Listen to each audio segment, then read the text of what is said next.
আসসালামু আলাইকুম ভিউয়ার্স। এটা আমাদের এই ৩ একর পুকুরের পাশে।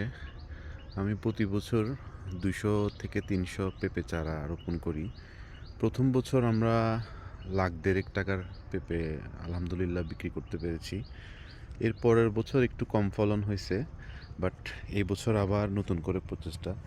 এই যে এখানে আমার পুরা পাড়ে আপনার থাই লেডি, তারপরে ২-৩ রকমের প্রজাতি আছে এখানে।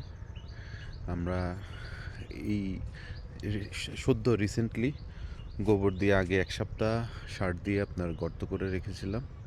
গত সপ্তাহে আপনার এই পেঁপে চারাগুলো রোপণ করা হয়েছে। দেখি এগুলো কি ফলন দেয় এবারে। প্রতি বছর মোটামুটি পেঁপে থেকে আমাদের কিছু টাকা, ফার্মের কস্টিং কিছু উঠে আসে। সেটা পেঁপেও আছে, কলা গাছ আছে, কলা গাছ থেকে পেঁপে গাছ থেকে আর মিক্স এখানে অনেক গাছ আছে যেগুলো টুকিটাকি ফল দেয়।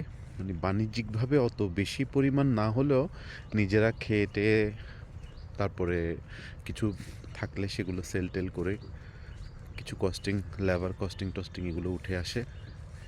যে পেঁপে চারাগুলো এগুলো এগুলো হয়েছে দেড় সপ্তাহ হবে। ১-১.৫ সপ্তাহ আগে এই গাছগুলো এনে এখানে লাগানো হয়েছে। পুরো পাড় জুড়ে আছে এখানে। এই গাছগুলো টিকাতে হলে সবচেয়ে যেটা করতে হয় পরিচর্যা।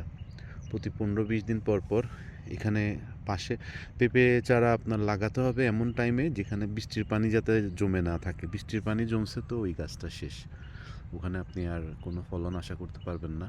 কিন্তু আমরা প্রতি ১৫-২০ দিন পর পর একবার আগাছাগুলো ক্লিন করে দেই। আর আপনাদের যেমন ধরেন সারগুলা মাসে একবার এই হালকা হালকা আমরা সার দিই। আসলে লেবার দিয়ে যখন চিটং থেকে যখন আসি, আমি তো থাকি চিটগং, যখন আসি তখন অল্প স্বল্প সার দিয়ে এটা যতটুকু দাঁড় করানো যায়। ২০০ গাছের মধ্যে আমি এক্সপেক্ট করতেছি হয়তো ইনশাল্লাহ ১৫০ গাছের মতো টিকবে। হয়তো কিছু গাছ এমনি বাদ দিয়ে দিতে হয় মর্টালিটির হিসাব করে আর কি, কিছু গাছ মারা যাবে। এই যে দেখেন এই গাছটা অলরেডি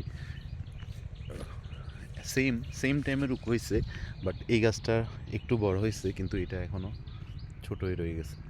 তো এরকম ভাগ্যের উপরেও কিছুটা জিনিস ছেড়ে দিতে হয়। কিন্তু আমরা যেভাবে ইউটিউবে দেখি, সব জায়গায় দেখি যেভাবে যে পরিমাণ, মানে এক গাছের মধ্যেই ২০০-৪০০ কেজি পেঁপে পাচ্ছে মানুষ, ২০০-২৫০ কেজি অনেকগুলো পেঁপে একসাথে ধরতেছে, সেরকম ফলন এখনও পাইনি।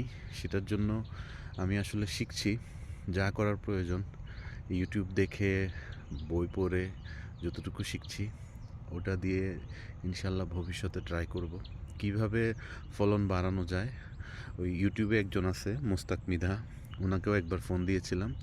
দেখি ওনার সাথে ওনার যতগুলো ভিডিও দেখি প্রতিটা বাগানে উনি যান, অনেক অনেক পেঁপে গাছ, মানে পেঁপে পুরা গাছের উপর থেকে নিচ পর্যন্ত শুধু পেঁপে আর পেঁপে। তো সেটা আমরা এখনও পাইনি।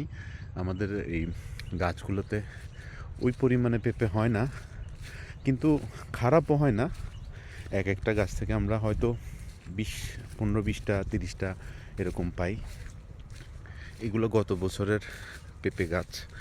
এখানে এগুলো থেকে আমরা ফল অলমোস্ট, এই গাছটা শেষ, এই গাছটা থেকে আর কিছু পাবো না, কিন্তু ওখানে কিছু গাছ গত বছরের রয়ে গেছে। এগুলোতে ফলগুলো অ্যাকচুয়ালি ছোট থাকে, এটার আসলে ঠিকমতো যত্ন নেওয়া হয় না।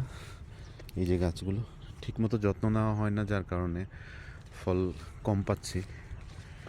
এই যে গাছের গোড়া সবসময় ক্লিন করে দিতে হয়, যেটা এই মুহূর্তে ক্লিন করা নাই। ক্লিন করলে হয়তোবা এটা আরও ভালো ফল দিত। ইনশাল্লাহ এবারের গাছগুলোকে সুন্দর মতো